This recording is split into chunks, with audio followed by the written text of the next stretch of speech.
What's going on, guys? Welcome back to the channel. Today we're back to work on the Yamaha jet boat. You guys saw this thing up and running on the water. It was a ton of fun. Now we've got a few things we need to do to it. We picked up a few goodies for the jet boat, including some rebuild carb kits for the right side engine, as the right side engine was dying under idle when we were out on the water. And those carburetors we have not rebuilt yet. We got a 75-foot tow rope, because we have something special for the boat. Last but not least, we have a full radio system, which includes Bluetooth and 4 speakers for this boat because the audio system doesn't work. The radio sits over there underneath this hatch, and those speakers barely work. And there's 4 of them, 2 on each side of the boat. But first things first, let's get those right side carburetors out and rebuilt.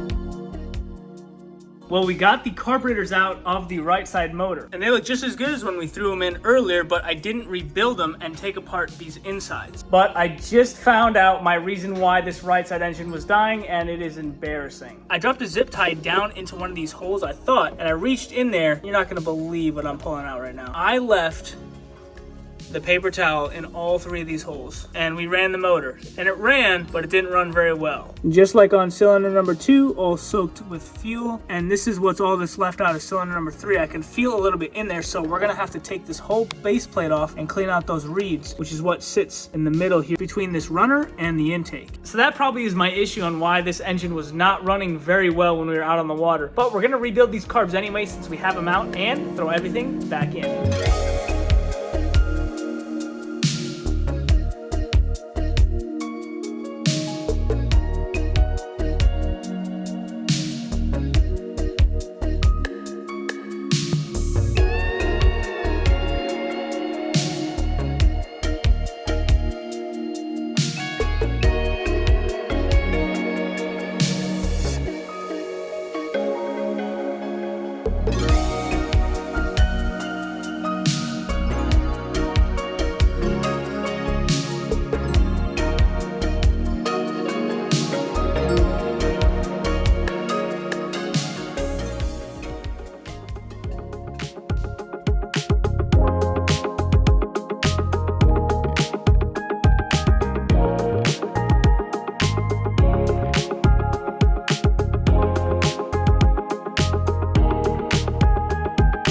Most people would tell you carburetors are very hard to work with, and I would argue carburetors are actually very easy to work with. The hardest part is getting them off whatever engine they're attached to. On this right side engine carburetors, we removed the base plate, which detaches the carburetors from a fixed plate, so now they are movable and easy to separate at the fuel lines. We have to remove the throttle and the choke cables first, along with the springs that automatically open the choke and keep it open, and the springs that keep the throttle closed under tension.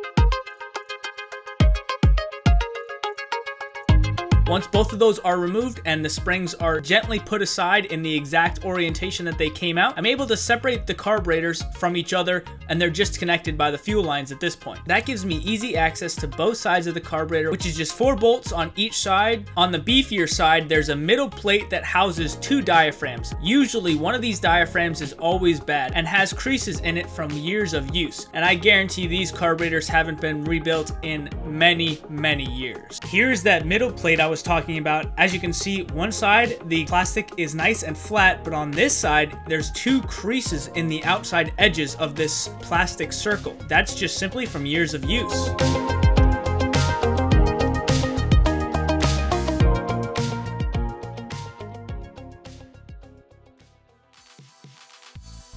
Now the smaller side that houses the diaphragm and actuates some spring allowing fuel into the carburetor. I'm not sure the technical names for these things. They actuate upon vacuum pressure in the carburetor, which actually comes from the engine. That's what those green lines going to the carburetors were that we had to disconnect a few times. Now that that side is all disassembled, I'm tossing this whole thing in the ultrasonic cleaner, flipping it around a couple times, giving it about 9 minutes at 41 Celsius, and that does a really good job cleaning it out.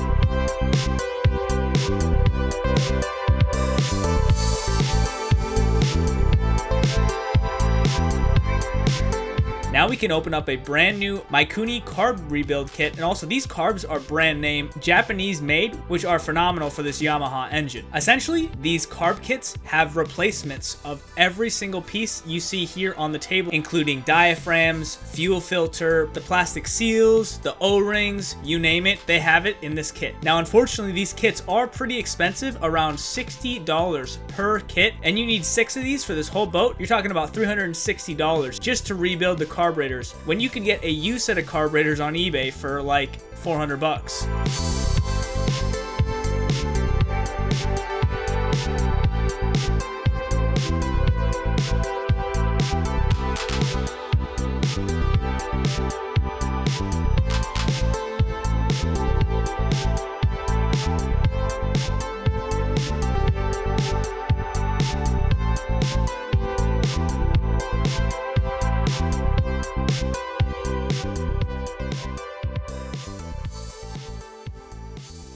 All right, we are now on our second engine carburetor rebuild kit. We've got the middle carburetor here all cleaned out with the ultrasonic cleaning. Just gotta clean out the outsides, get all this loose debris out of the insides that the ultrasonic cleaner has gotten rid of, and slap the new diaphragms and gaskets and seals back in this carburetor. We'll also be replacing the diaphragm. As you can see, it is all messed up there, and that's just from years of use. This other side looks nice and clean though. The sucker has a legit hole in it. Everything else looks pretty good. These are always just replaced because they get warped after a lot of use. But man, this carburetor is about to be nice and happy.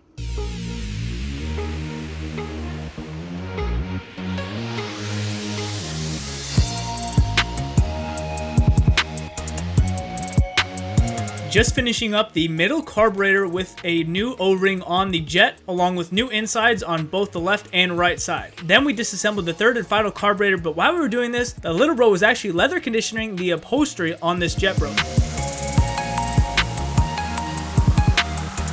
Can you guys believe the upholstery is over 26 years old and it looks this good still? Every single boat I've seen online, all the upholstery has rips, tears, sun fade on it, but this upholstery looks so good for its age. And we are hoping to keep it that way, so we decided to leather condition it. While he's doing that, we had the third final carburetor in the ultrasonic cleaner. Now it's all done and we're able to rebuild it back up again with brand new components in that Mikuni carb rebuild kit.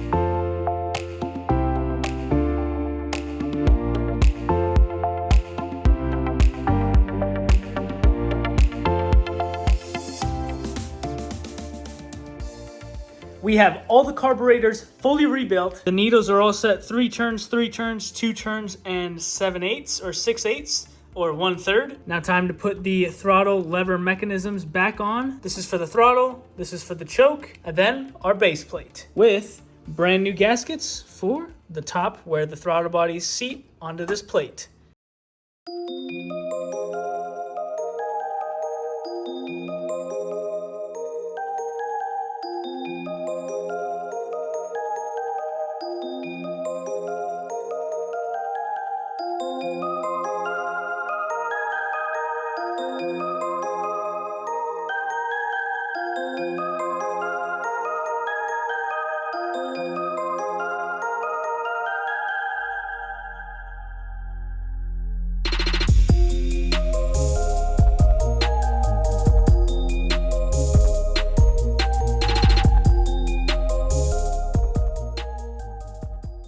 Just like that, our carbs are rebuilt, put back on the place, and ready to install without any towels in the intake this time around. Now, before we install these, I have a special surprise to show you guys that has to do with this jet boat. We picked up today some water skis. This is gonna be pretty fun. Only water skied once, and I'm excited to try this out, especially with this jet boat.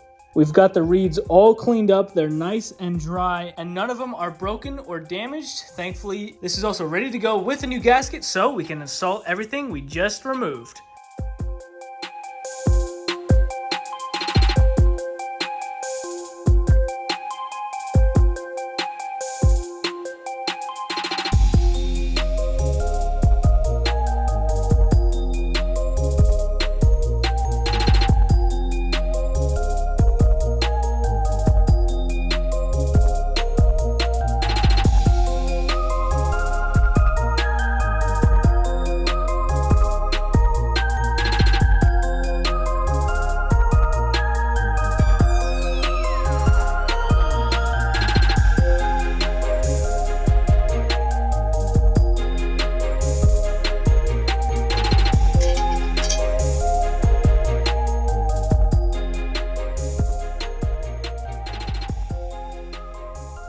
Well, we are back in business, baby. Both engines are in place and ready to rock. Now we just need to start this one up and start this one up and see if they're running all right. We can't run them for too long since we don't have a water connection. But first we have a spark plug to replace since we only could get 5 at the auto parts store. We got 1 more for this right side engine front cylinder. Simply pop this coil pack out, 13/16 spark plug socket. Out comes the old. And really, the spark plug is actually pretty decent, but it was on the used engine, and these spark plugs are literally so cheap. So we are replacing all 6, no problem. New spark plug going in. We don't need to gap them since they are marine plugs. Tighten this down and throw that coil pack back on.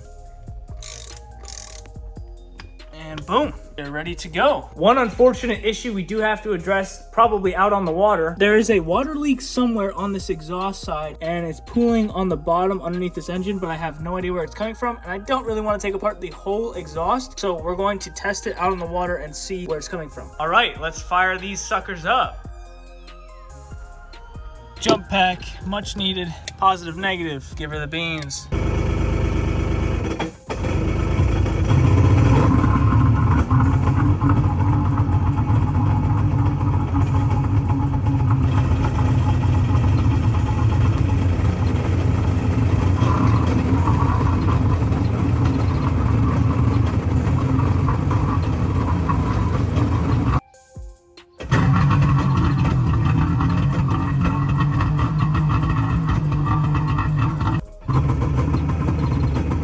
Both sound pretty good, but the right side still sounds like it's having a little bit of a hiccup, but it idles great. Left side's running great per usual. And look at that beautiful ceramic coating job my brother did on this thing. We just used some fast ceramic spray, and he also leather conditioned the seats. Check out the results.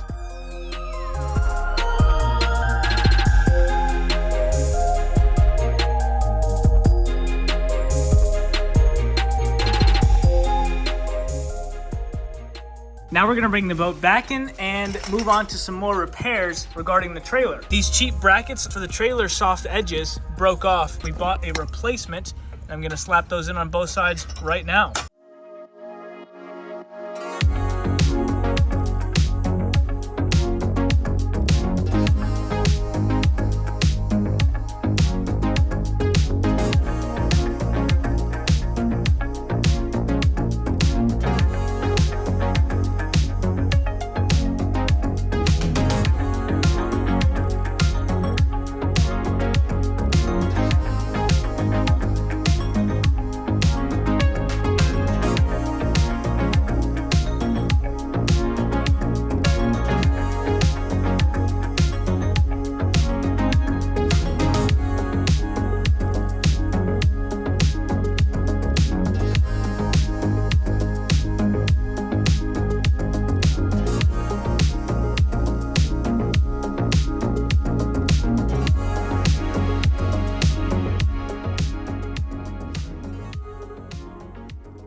Well, we just put together the new brackets for these poles on the side that guide the boat in the trailer, and they are on there snug, nice and clean as well. And these should not snap at the corners like those other cheap Chinese ones. They're also spaced evenly on both sides, so they're installed perfectly. Now we also went underneath, grabbed some seaweed out from the jet drive area, and we also inspected those jet drives. Man, those impellers look fantastic for being from 1999. I still don't know how I'm gonna be able to turn these because they are seized pretty good, but right now it is time to install a sound system in this bad boy. I'm not exactly sure how to install this, but we're gonna open it up and install it.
We've got both of the front speakers installed, and beforehand, these old ones were not working when we tried the radio out. And we're gonna try the radio again and see if the speakers are the issue. And if not, we have plenty of speaker wire to rewire these speakers. Also, it was pretty cool to see inside the hull, there's a whole hollow space back there that you run all the lines through. Time to test these speakers out. Gotta put a jump pack on the battery. This is our radio controls right here. And our radio is housed all the way in the back in this corner. And this thing is ancient. And hopefully we can figure out how to remove this thing and wire in our new one. We got the jump pack on. Now to activate our radio, you have to turn it on from here. We got the radio powered on and we can control it now from the controls over here. And let's see if some power comes out of those speakers that we just put in front. Band, power, we're live. And showers. Chance of precipitation 60%. Tonight, mostly cloudy with a lows in the mid-60s, 5 to 10 miles an hour. This speaker's not working. All right, so the front two speakers are working, this speaker is not working, and this speaker is working. And last time we tried this, it was on max volume and we could barely hear it. Now that we have a battery pack on and those two new front speakers, it is very loud. So this is promising. So let's shut the radio off, save battery, disconnect our jump pack. Let's install the rear speakers and our radio head unit.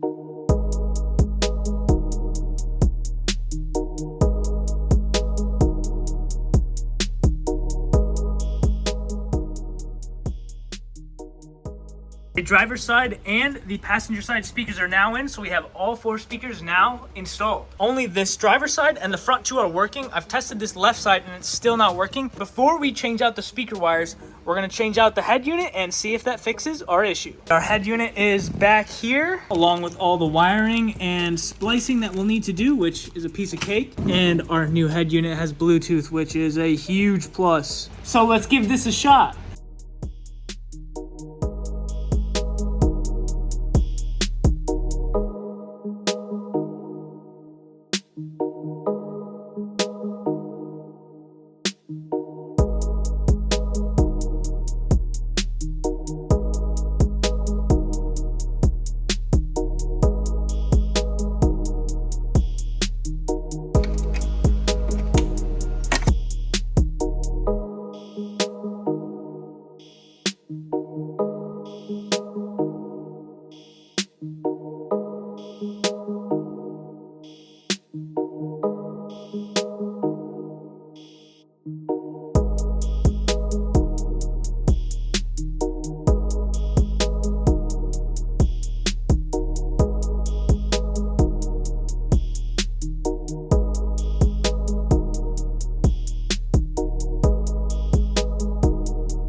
Just like that, we have our new harness all wired in. We just need to heat shrink all of these because there's a piece of solder in the middle, and then that red ring seals the wire from any water getting into the centerpiece. And this connection is going to go perfect on our new radio head unit. And this board is already wired for an antenna, so we can plug this directly in to the head unit because there's a plug for it right on the backside. This is our old screen, looks pretty gross. This is our old, very heavy Jensen head unit, which plays CDs. Unfortunately, I didn't check to see if I could take a CD out of there. I wonder if there's something in there, but it's got a lot more plugs on the backside for fuses, and I'm not sure what this plug is, but our head unit does not have that. And this is what is left of our old wire harness. It's very easy to swap these things in, especially when you have an existing harness, because all you have to do is simply just match the colors. Purple with a black stripe, like this solid purple, I simply cut off the other end and attached it to the new harness's solid purple. And I just did that for every single color. Solid white, white with a black stripe, green, green with a black stripe,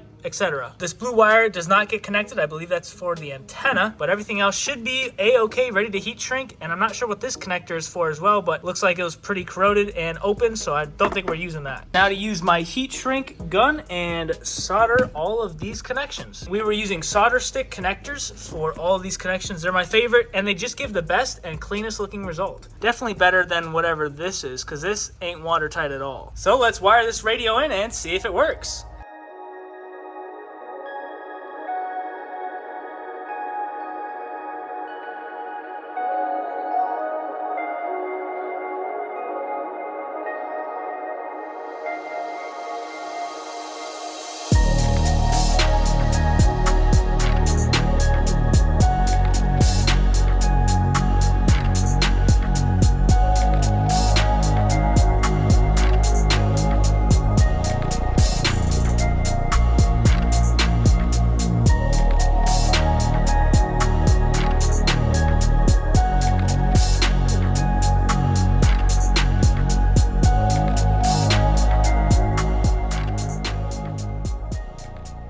All right, we got the radio fully installed right back there and all 4 speakers. Now we get to test it out. Turn the radio button on. Welcome, let's go. Oh, this speaker's working now. Just a radio zone, and this speaker is now working. So it wasn't the wiring issue, it was the head unit. Let's see if we can get some Bluetooth source. Oh, it's got the BT button flashing. See if we can connect it to my phone. Well, we got the volume button on, but it is just stuck on radio, and when I click source or anything, I can't switch it to Bluetooth or AM or FM or nothing. The USB works, but none of these other buttons are working at all. So I think the head unit is bad. So I just reached out to the company that I got the head unit from. They're gonna swap a different head unit in, but right now I want to get this thing working and test these speakers out. So we're gonna run down the road and get the exact same head unit and see if that fixes the problem. And while we're doing that, little bro is gonna clean these seats and make them look brand new. Underneath these is nice and wet.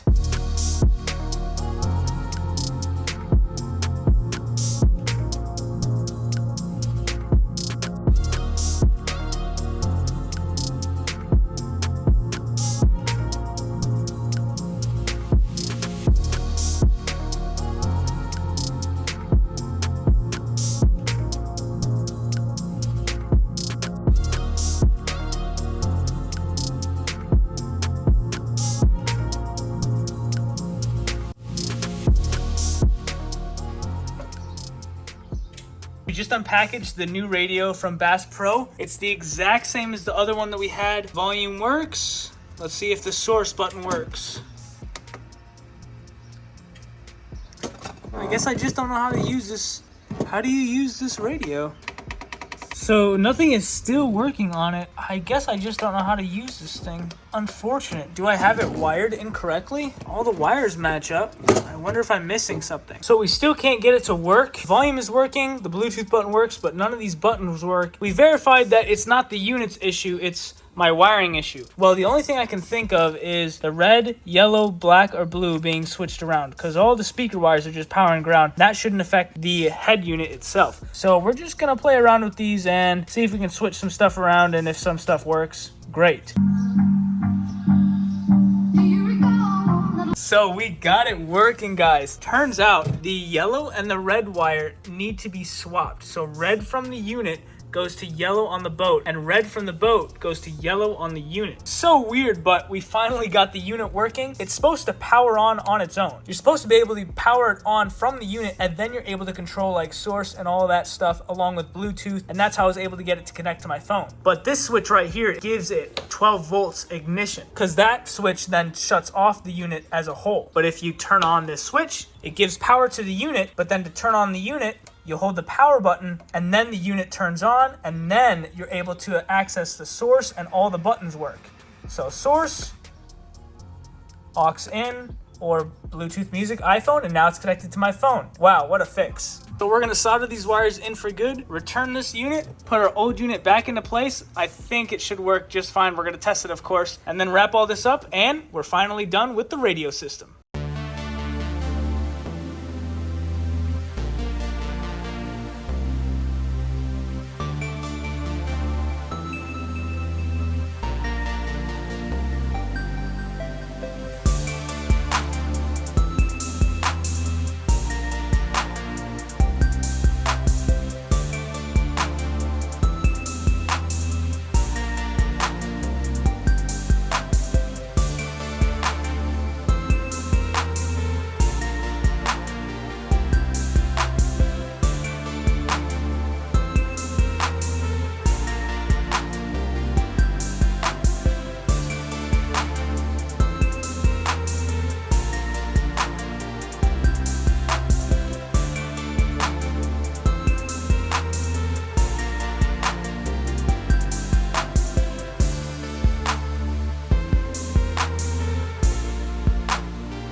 Good morning, guys. Another day at the shop, and we have one final thing left to do on this Yamaha Exciter. I started already taking out the screws on this base plate for where the throttle and the transmission shift lever go. So the reason why we're taking off this base plate is check out the play in the left to right throttle. So the left side,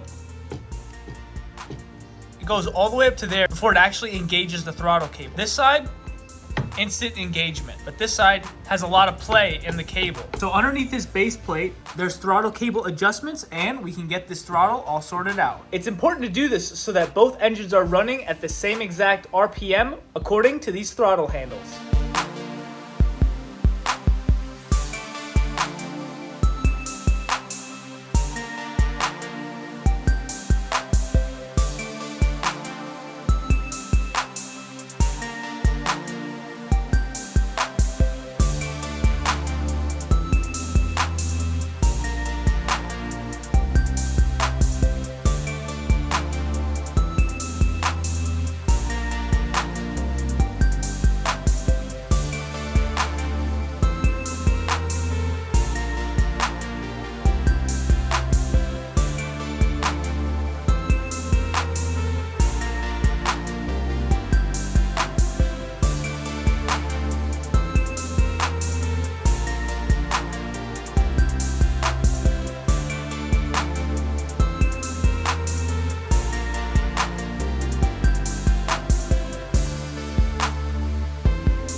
Well guys, that concludes the boat rebuild series. We bought the boat for $3,100. The engine was $800. Gaskets and other materials were roughly like $300, $400. So you add all that up, we're at $3,900, will be $4,300. So we'll say this whole boat cost me $4,300 and it's been a blast.